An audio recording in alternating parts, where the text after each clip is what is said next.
Thank you, Madam Chairwoman. Representatives, my fellow panelists, it is truly an honor to be here again to discuss the need for the military withdrawal from Iraq. I joined the U.S. Navy when I was 19, immediately after I graduated high school. And like most young people who join the military, my reasons were both philosophical and economic. I wanted the money for college. I wanted job training. I wanted a place where I felt that I could grow up. But I also wanted to serve my country. I believed in patriotism. I wanted to serve a cause greater than myself and to defend the American ideals expressed in the Constitution. And for most of my 9-year career, I believed that that's exactly what it was. It was going to be a career. And I, to this day, consider it an honor to have served my country. Unfortunately, I feel that the service to my country ended before my military service itself did. And it is unfortunate that the events in Iraq made further service impossible. On February 1st, 2003, I boarded a plane going to Kuwait in preparation for the war with Iraq. Now, the reasons I was told I was being sent to war were the reported Iraqi weapons of mass destruction and ties between the Saddam regime and the Al-Qaeda network. And at that time, I regarded the validity of this information to be largely irrelevant. Soldiers do not set policy. Soldiers enforce policy. We have very little choice but to follow orders and hope that our nation's leadership will not send us into combat for the wrong reasons. And in this case, the government of the United States failed us. I was completely untrained and unprepared for anything I experienced in Iraq. In the 7 years preceding my deployment to the Middle East, including 2 years with the Marine Infantry Battalion and several months with the Tank Battalion, I had not set foot in the desert or had any training on how to fight or survive there. I had fired my 9mm service pistol only one time. That was in the summer of 2000. I proved to be such a poor shot that the range safety officer was so scared by what he saw in my firing that he threw me off the range, and I was not. The next time I fired my weapon was in what is now Sadr City, in combat when my convoy was ambushed.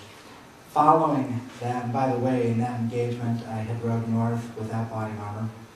Following that engagement, I requested to be resupplied with the ammunition I'd expended, and was told by my platoon sergeant that there was no more 9mm ammunition to be had, and that I was not to shoot unless my death was imminent, as if I was going to be shooting for any other purpose. Now, my battalion crossed the line on March 20th, 2003, supposedly one of the first units to do so.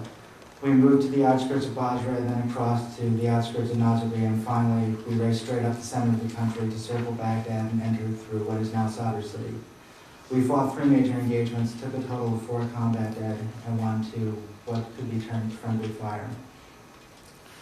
And then we were redeployed to the United States at the end of May, almost as soon as the President issued the mission accomplished speech. I knew at that time that redeploying forces from the theater was militarily a mistake. We were still encountering some resistance. No major units had surrendered. They'd simply evaporated. And major combat was only over in the World War II sense, but the guerrilla war that we now see today was in its infantile stages. Now, through the summer and into the fall, I was horrified as I watched the American death toll and the Iraqi death toll continuing to rise. But I was dealing with my own demons. Each time a firecracker went off, or a car backfired, or I perceived a noise that sounded anything like machine gun fire, I dove for cover. Once while driving in Camp Lejeune, I drove past a rifle range I didn't know was hot until they opened fire. I realized only 2 miles down the road where I was, and I was doing over 60 miles an hour. I was having nightmares and insomnia. I had a short temper and frequent flashbacks.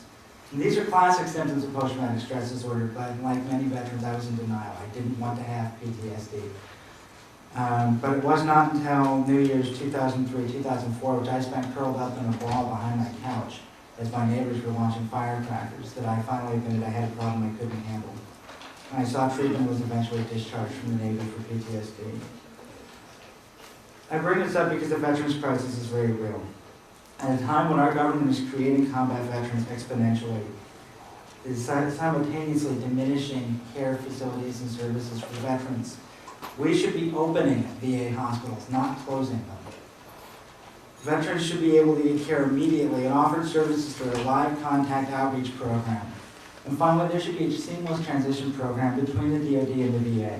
By this last comment, I mean that the records should be transferred and much of the burden of proof left to the DoD, not the individual veteran, to substantiate a claim. Because the individual will be re-traumatized by this experience, and that is why many veterans are afraid to go to the VA for PTSD treatment. Now before you today representing a 250-plus member national veterans organization, the Iraq Veterans Against the War. We were formed in August 2004 with the following goals.